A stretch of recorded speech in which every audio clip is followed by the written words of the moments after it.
Ask you to turn to the 23rd chapter of the book of Acts, and I will ask you to stand. Acts chapter 23, and I plan to be as brief as I can, but I want to say that we'll probably continue on. What I'm headed for is the fact that God had appeared to this man Paul, and he had told him that he was going to testify in front of different people, especially princes and governors and kings, and we're headed toward that. As a matter of fact, we'll probably be touching on the time tonight when he testified in front of a governor by the name of Felix. If I'm not mistaken, we're talking about Governor Felix. He was based out of Caesarea, but Paul is not to that point yet. He's going to be getting there. He's going to be taken up to Caesarea. We'll talk about that. But I wanted us to begin reading this morning. Just going to read about begin with verse number 10 of chapter 23 and go through verse number 13. Then, as I normally do, I fill in some events maybe that took place at the beginning and some events that took place a little bit later on. But in Acts chapter 23, beginning with verse number 10, and when there arose a great dissension, I'll have to tell you what that dissension was in just a minute. The chief captain, fearing lest Paul should have been pulled in pieces of them, commanded the soldiers to go down and take him by force from among them and to bring him into the castle. Now listen what happened that night in the castle, verse number 11. And the night following, the Lord stood by him and said, Be of good cheer, Paul, for as thou hast testified of me in Jerusalem, so must thou bear witness also at Rome. And when it was day, certain of the Jews banded together and bound themselves under a curse, saying that they would neither eat nor drink till they had killed Paul. And they were more than 40 which had made this conspiracy. Let me ask you to bow your head. Father, we know if we serve you and as we do your will, that we're going to face difficult times. Father, we know from the opposition that Paul faced all through his ministry, that if we live according to your will, that we're going to suffer persecution.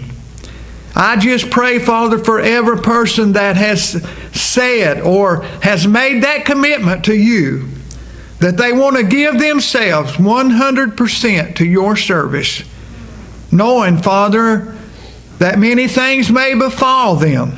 Paul even realized that he knew what was going to befall him in the coming days, even at Jerusalem.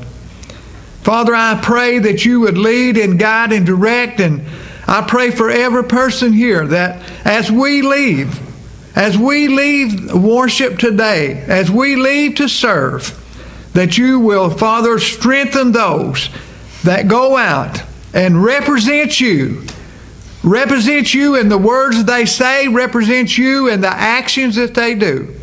And I'm going to give you the praise for I ask these things in the name of Jesus, and amen. Now you can be seated, and like I say, I'm not going to spend a lot of time because I want to get Paul to this particular point.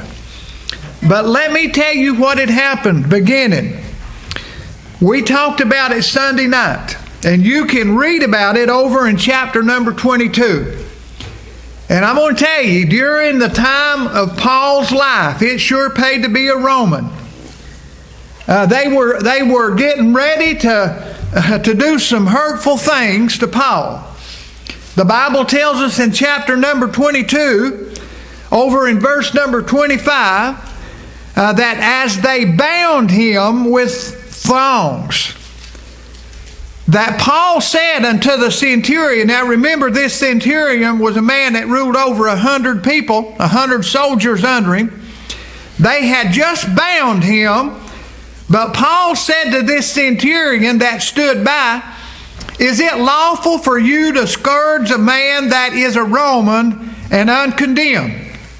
Now I'll tell you, this is important, because when the centurion heard that, he took off over to the chief captain and he told him that, listen, this man is a Roman. That's very important, because it's going to play such a very important role in the life of Paul. So I don't want you to never forget the fact that he was a Jew.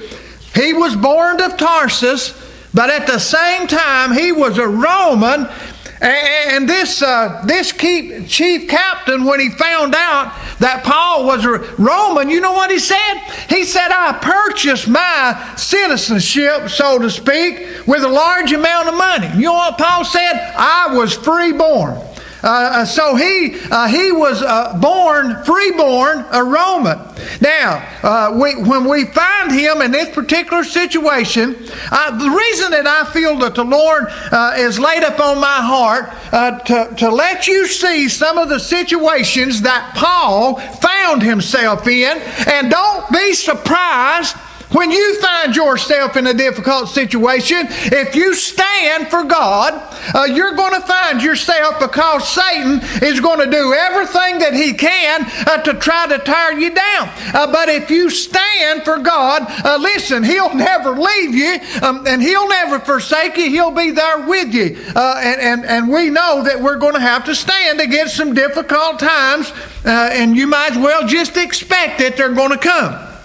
Well, we find Paul here, and now he's getting ready to make another appearance, so to speak. They are going to put him up in front of the Sanhedrin. Now, have you ever met anybody you really felt like was an intellectual? I mean, I'm talking about a person that really was smart. And the more I study about Paul, the more that I realize how smart this man was. Just at the right time, he said to them, is it lawful for you to be doing this to a Roman? I feel like that being a Roman had its privileges. Just like I often tell people sometime here at the church, that being the member of a church, you have certain privileges. Because that you're a member of this church. You have privileges because that you are a member of the family of God. Well, I'm going to give you another situation where that I feel like that Paul proved himself to be an intellectual. You know, there's some people that you watch them and you say, well, that was foolish. Sometimes, you know, foolish is bound in the heart of a child. And some people, it seems like they stay childish their whole life. Paul said, when I was a child, I spake as a child, I understood as a child, but when I became a man, I put away childish things.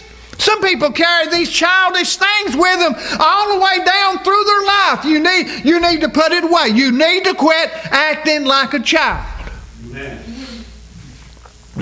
I laughed a little bit at J. David this morning when we went into Sunday school class, and everybody, we got some easy chairs that we sat in there, and I got looking around in there, and J. David sat on one of them little chairs that them little children sat in the nursery. We tried to get him to move, and he said, I'm sitting here because this is about how old I feel, or something to that nature. The thing about it is, listen, if you become a man, you need to put away childish things. Some people get mad at the drop of a hat, and they drop their hat so they can get mad because they're still childish in the things that they do. Well, I want you to know, Paul was an intellectual man. They pulled him out in front of this Sanhedrin, and they began to question him. Well, I'm going to tell you, he was a Pharisee of Pharisees. And there was two main groups that made up the Sanhedrin. And a lot of people even believe at one time that Paul may have been a member of the Sanhedrin. Certain scriptures that may point that he was before that he was saved by the grace of God. But let me tell you what happened. Here this Sanhedrin, he appeared before the Sanhedrin, and it didn't take him but just a few minutes to realize that part of them was Sadducees and part of them was Pharisees. I mentioned a little bit about this last weekend sometime. But he used this as an opportunity to make division happen between these two groups. The Sadducees didn't believe that there was a resurrection. The Sadducees didn't believe that there was a spirit. The Sadducees didn't believe there was a soul. They didn't believe that there was anything over in the spiritual realm, that once you born and then you lived and then you died and then that was the end of it. But the Pharisees, they believed in all these things.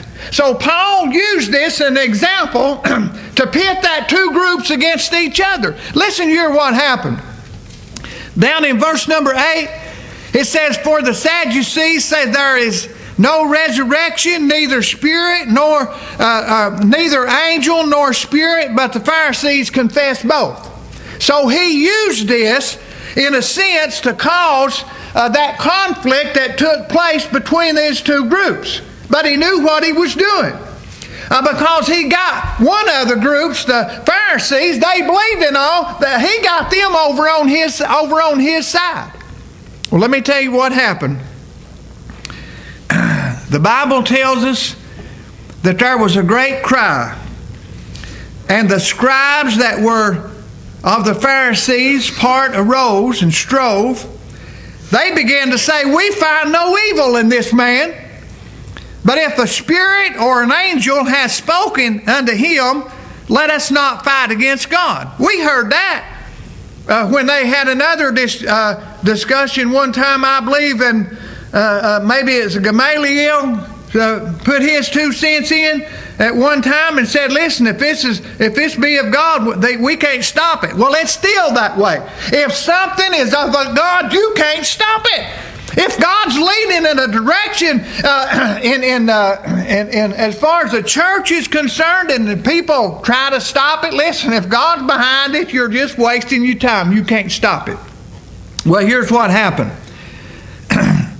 The Bible said, "There arose a great dissension, and the chief captain, fearing that Paul should have been pulled to pieces of them, commanded the soldiers to go down and take him by force from among them and to bring him to the castle." Now, remember, we saw him in the castle earlier. It's kind of like a barracks, army barracks or something like that, but they referred to it as a castle.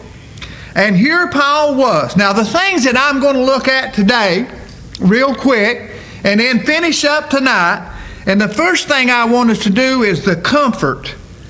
That's found in verse number 11. You all know what it is to be comforted. And in verse number 11 it says, "And the night following the Lord stood by him, and he said, Be of good cheer, Paul, for as thou hast testified to me in Jerusalem, so shalt thou bear witness also at Rome." Now, he told him, he said to him, a little bit later on, I'll probably talk about a time when they were on the way to Rome. They were in a ship. And this ship, Paul told them that they shouldn't set sail from a certain city, because he said, "I just feel like there's going to be not only harm to the ship, but there's going to be harm to people." Well, later on, they went ahead and set sail on that ship anyway. But as they set sail with the ship, there was a storm come. And do you really think that Paul thought they were going to die in that storm? I don't believe he did, because, listen, the Lord said he was going to testify. You're going to testify me, not only in Jerusalem, but you're going to testify me in Rome. So he knew that he was one day going to wind up in Rome. He wasn't going to drown on the way to Rome. If God's made a promise to you, I want you to know you can rest assured that He will keep that promise to you. Amen. If He has told you that He's going to be with you, no matter how difficult the time, I'm going to be with you. I'm going to walk beside of you. I'm going to hold your hand when time gets difficult. I'm going to be right there with you.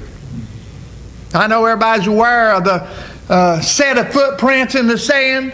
2 sets of footprints, and all of a sudden one set. And this person supposedly asked the Lord, saying, why is it in the difficult times I only see 1 set of footprints in the sand? And the Lord said, that's when I was carrying you. Well, that's the way it is. When we face difficult times, we need to know that He has promised us, if we're children of God, that He'll never leave us. We just have to trust Him. And sometimes I go to sleep sometimes praying, Lord, increase my faith. I think the disciples had to do that. Let me tell you what happened. There was a conspiracy. And this conspiracy that took place, let me mention it real quick. There was 40 men that bound themselves together under a curse. And what they said was that they were neither going to eat nor drink until they'd kill Paul. You're talking about somebody that was determined to destroy somebody. They said, we're not going to eat and we're not going to drink until we kill Paul. Well, they set out to do this. They tried to set up a plan. But you know, God's always got a way. He's always a step ahead of everything that might happen. I don't know a lot about Paul's family, but I do know Paul had a sister. And I do know that Paul's sister had a son. And I do know that the son overheard this plot. And the plot was to kill Paul. They said, you bring him down here, you go get him and you bring him down here and pretend like that you're going to question him and we're going to be laying in wait and we're going to kill him. Listen what it said.